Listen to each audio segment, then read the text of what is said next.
जय जगन्नाथ। नमस्कार दर्शक बंधु, मोर ही छोटिया यूट्यूब चैनल को आपण समस्त को स्वागत। आपण मैंने देखिपारे मु किसी समय बाहर करी आमर यही घर छोटिया छात उपर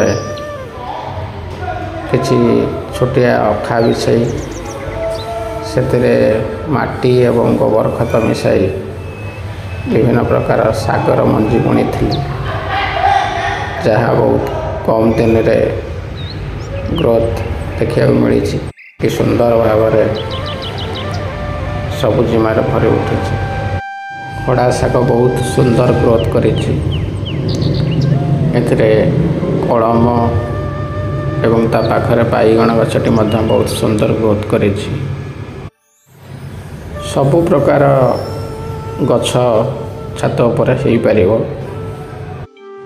आपण मैंने एमती गछ लगे चेष्टा करंतु। देखंतु आलू गछटी केते बड़ हो जाइछि,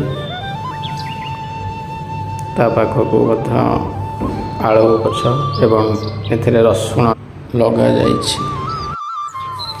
एमती बाड़ी अगणार छोट मोट गछ लगेगा मोर छोट बलू बहुत बड़ दुर्बलता रही आसी। तेणु मुझे बाहर रही भी घर को जाए एमती गछ लगाई थाए। वीडियोटी भल लगे प्लीज चैनल को सब्सक्राइब करंतु, लाइक शेयर करंतु।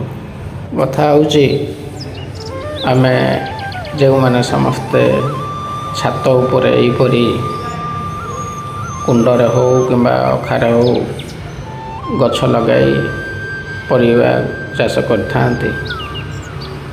कई अर्थ उपार्जन उद्देश्य प्राय कर नथांती।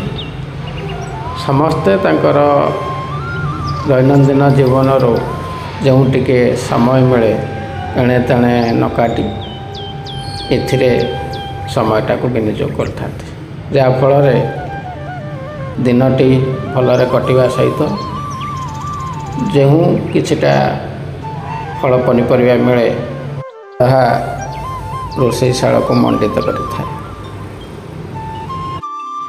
तेणुकरी जहाँ को भी टिके समय मिलुछि एणे तेणे न काटी निज बाड़ी बगीचा अथवा छात उपरे एमिति गोटे दुईटा गछ लगांतु एवं ताहार विधिवत जत्न नियंतु।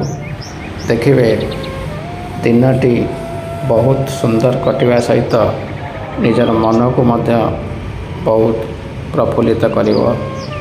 रहुछु। जय जगन्नाथ।